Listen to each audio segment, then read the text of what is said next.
Bonjour à tous et bienvenue dans ce 6h30. Ils sont qualifiés pour la CAN 2017. Les éléphants de Côte d'Ivoire ont défait la Sierra Leone par 2-1. La sélection ivoirienne sera au Gabon pour participer à la Coupe d'Afrique des Nations. Les temps forts de leur victoire à chaud. Les éléphants avec Mahamark. Première sélection. Et il est titulaire. Et ce ballon, Jonathan Kodja. Jonathan Kodja! Oh oh! Jonathan. Yao Kwasi. Qui contourne la défense. Yao Kwasi!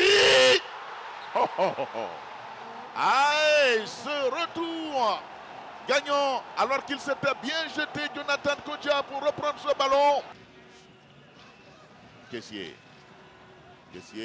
se pointu et se retourner. Goal!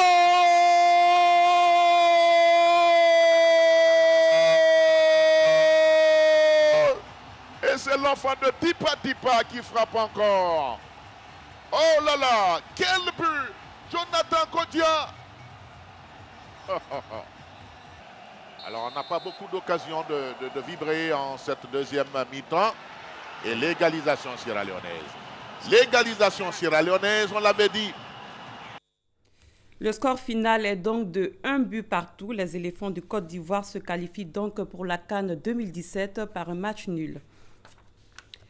En économie, le secteur privé occupe une part importante dans l'économie ivoirienne. Ce secteur connaît des défis et a des besoins.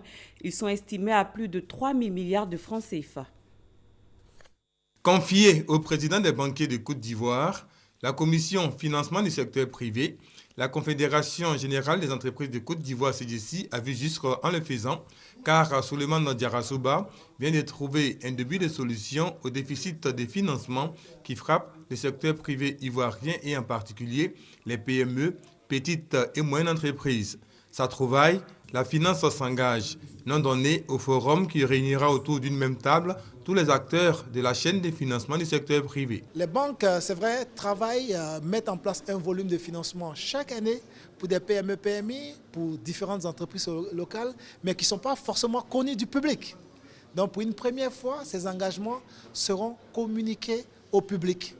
Et ce qui est intéressant, c'est que ces engagements également seront suivis par nous, par le secteur privé, et seront évalués une année après. Il faut au secteur privé ivoirien environ 3 000 milliards de francs CFA pour combler ses besoins de financement.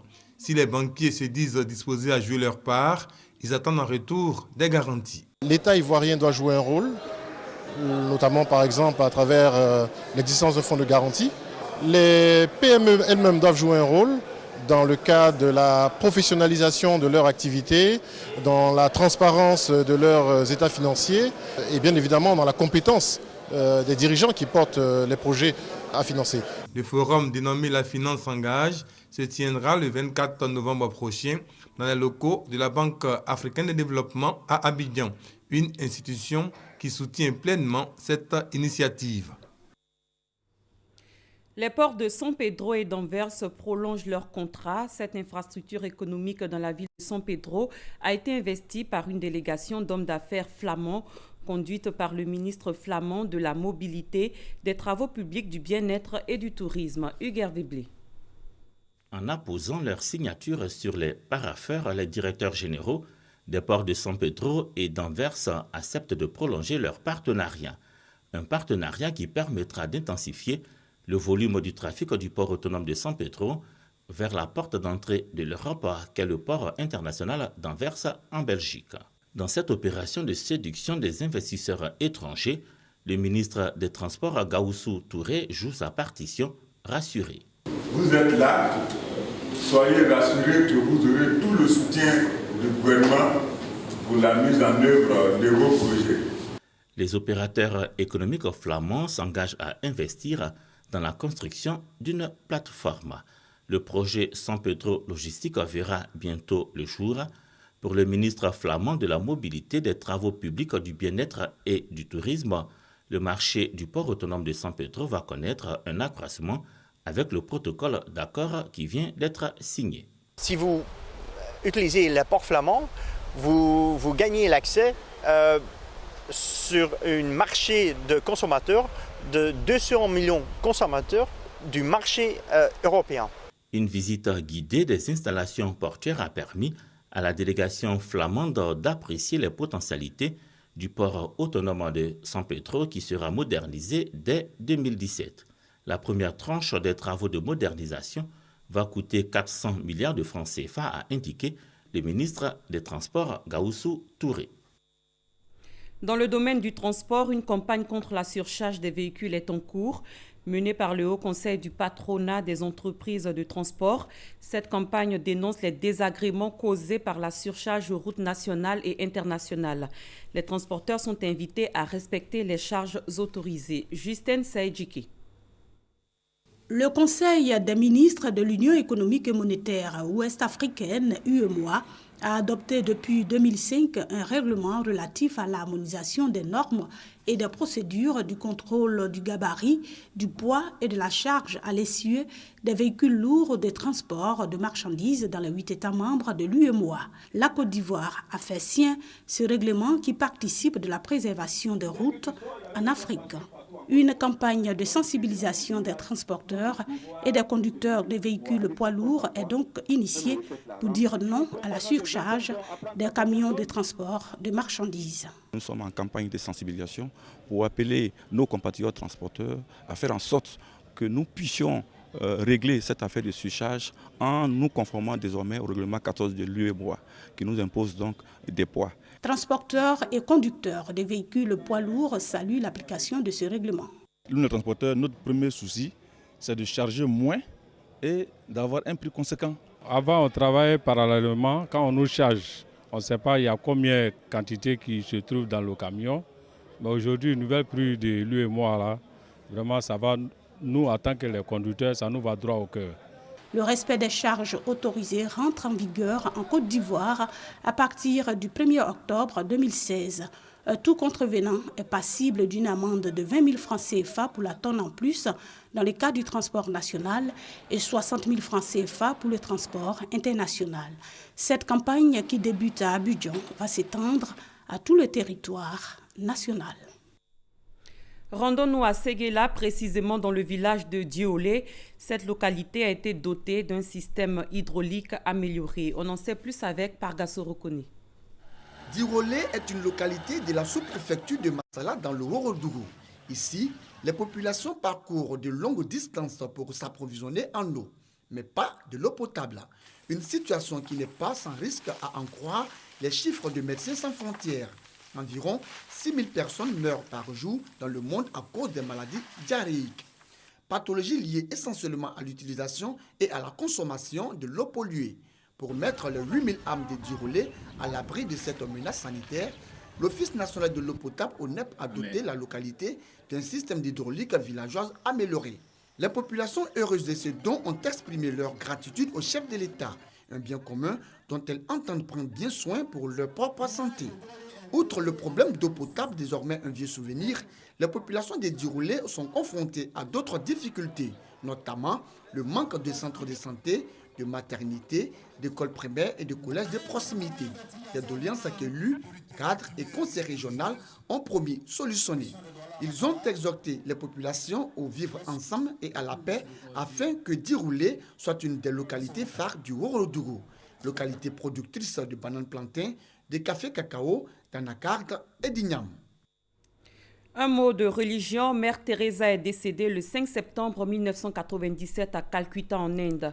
Cette religieuse catholique indienne a été prix Nobel de la paix en 1979. Elle est surtout connue pour son action personnelle caritative et la fondation d'une congrégation religieuse, les Missionnaires de la Charité. Mère Teresa de Calcutta sera canonisée aujourd'hui 4 septembre au Vatican. On en parle avec Honorine Anigori. Mère Teresa, de son vrai nom Gonsa Bojachu, décédée le 5 septembre 1997 à Calcutta en Inde, est une religieuse catholique albanaise de nationalité indienne. Elle est née le 26 août 1910 à Uskub dans l'Empire ottoman. Elle est une religieuse catholique albanaise de nationalité indienne missionnaire en Inde. Elle exerce le métier d'enseignante où elle fonde en 1950 la Congrégation des missionnaires de la charité, parce que connue pour son action personnelle caritative à l'endroit de son prochain. Perçue comme un modèle de bonté et d'altruisme, elle obtient le prix Nobel de la paix en 1979. Mère Teresa est béatifiée le 19 octobre 2003 à Rome par le pape Jean-Paul II. Le pape François promulgue un décret de la congrégation pour les causes des saints, reconnaissant un miracle par son intercession. Le même pape signe également le 15 mars 2016 le décret de la canonisation de Mère Teresa, qui sera déclarée sainte le 4 septembre 2016 lors d'une cérémonie qui se tiendra à la place Saint-Pierre au Vatican. Il faut dire que la béatification est la déclaration par décret pontifical qu'une personne de foi chrétienne a pratiqué les vertus naturelles et chrétiennes de façon exemplaire ou même héroïque. C'est la vénération publique de celui ou celle qui est alors appelée bienheureuse ou bienheureux et est par la suite autorisée localement ou universellement. Quant à la canonisation, c'est un processus établi par l'Église catholique et les églises orthodoxes conduisant à la reconnaissance officielle d'une personne comme sainte et proposée alors comme modèle exemplaire de vie chrétienne. Le saint ou la sainte reçoit une place dans le calendrier liturgique de l'Église, date à laquelle il est liturgiquement commémoré et invoqué. À l'étranger, les États-Unis et la Chine ont ratifié hier l'accord de Paris sur le climat conclu en décembre à l'issue de la COP 21, la 21e conférence de Paris sur le climat, lors d'une rencontre la veille du sommet du G20 dans la ville chinoise de Hangzhou. Cette décision des deux plus grands pollueurs de la planète, qui représentent à eux seuls 38% des émissions de gaz à effet de serre, est une étape majeure dans le processus de mise en œuvre de l'accord adopté à Paris le 12 décembre dernier. Toujours à l'étranger, en Allemagne, ce dimanche, 2 scrutins sont en cours pour renouveler le Parlement régional. Les habitants de Mecklembourg sont appelés à renouveler leur Parlement et le parti AfD, Alternative pour l'Allemagne, s'apprête à triompher avec un score inégalé dans l'histoire de la République fédérale pour un parti d'extrême droite. Les bureaux de vote de Hong Kong ont ouvert ce dimanche pour ce qui est considéré comme l'élection la plus importante depuis la rétrocession de l'île à la Chine. Les opposants traditionnels, partis attachés à Pékin, font face à un nouvel adversaire, les indépendantistes, dans leur conquête du Conseil législatif LegCo, l'équivalent d'un parlement. C'est la fin de ce 6h30. Merci de l'avoir suivi. Très bon dimanche à tous et à toutes.